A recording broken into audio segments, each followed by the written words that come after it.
गौतम बुद्ध की कहानियाँ भले ही आज के समय में ना हो, लेकिन उनकी कहानियाँ मानवीय भावनाओं से जुड़ी हुई हैं, इसलिए वे आज भी हमारा मार्गदर्शन करती हैं। यही कारण है कि बुद्ध की कहानियाँ अत्यंत लोकप्रिय हैं। इसीलिए आज हम आपके लिए बुद्ध की एक ऐसी ही लोकप्रिय कहानी लेकर आए हैं।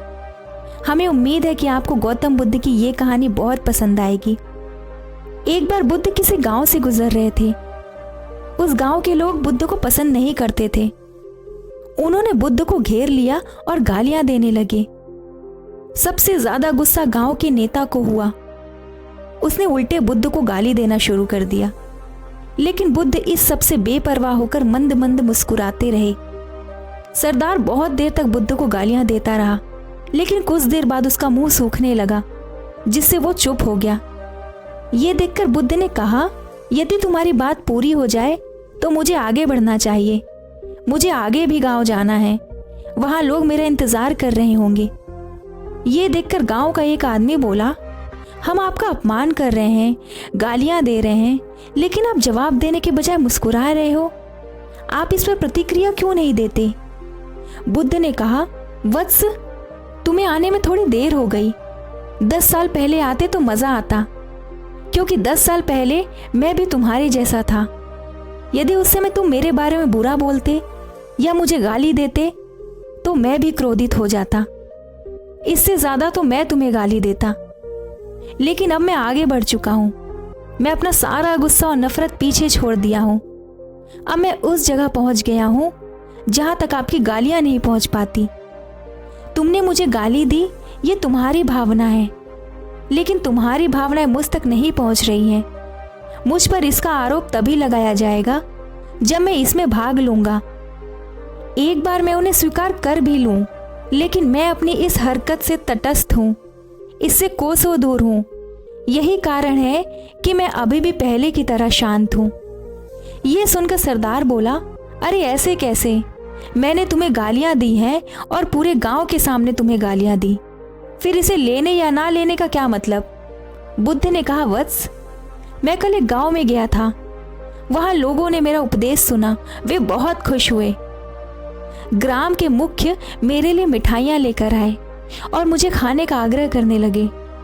मैंने कहा, मेरा पेट भर गया है, इसलिए मैं इसे स्वीकार नहीं कर सकता। यह सुनकर वो व्यक्ति मिठाई वापस लेकर चला गया, क्योंकि जब तक मैं कुछ ना लूं कोई मुझे नहीं दे सकता। इसमें मेरी सहमति तो आवश्यक है ना।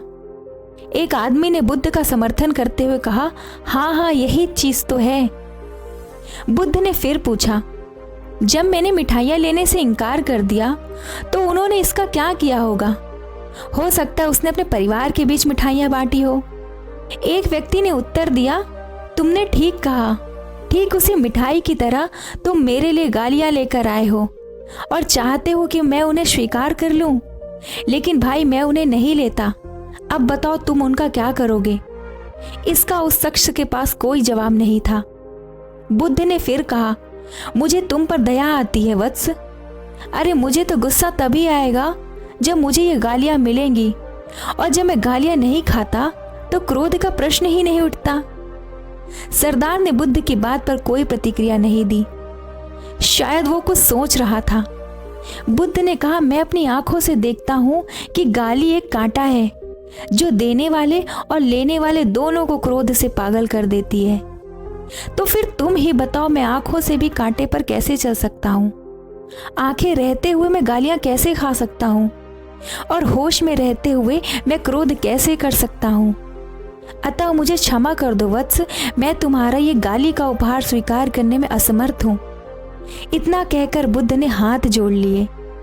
बुद्ध की बात सुनकर सरदार लज्जित हो गया। उसकी आंखें भर आई। वो कुछ कहना चाहता था, लेकिन उसके होठों ने जवाब दे दिया। जब उससे और सहन ना हुआ तो वो बुद्ध के चरणों में गिर पड़ा। दोस्तों, हम में से ज्यादातर लोग यही सोचते हैं कि हमारे दुखों का कारण कोई और है। वास्तव में हम पर यह निर्भर करता है कि हम दूसरों द्वारा दी गई नकारात्मकता को स्वीकार करते हैं या अस्वीकार। यदि हम इस चीज को स्वीकार करते हैं तो हम अपने पैरों पर कुल्हाड़ी मारते हैं, और जब हम उसे अस्वीकार करते हैं तो क्रोध, हिंसा सभी से मुक्ति मिल जाती है।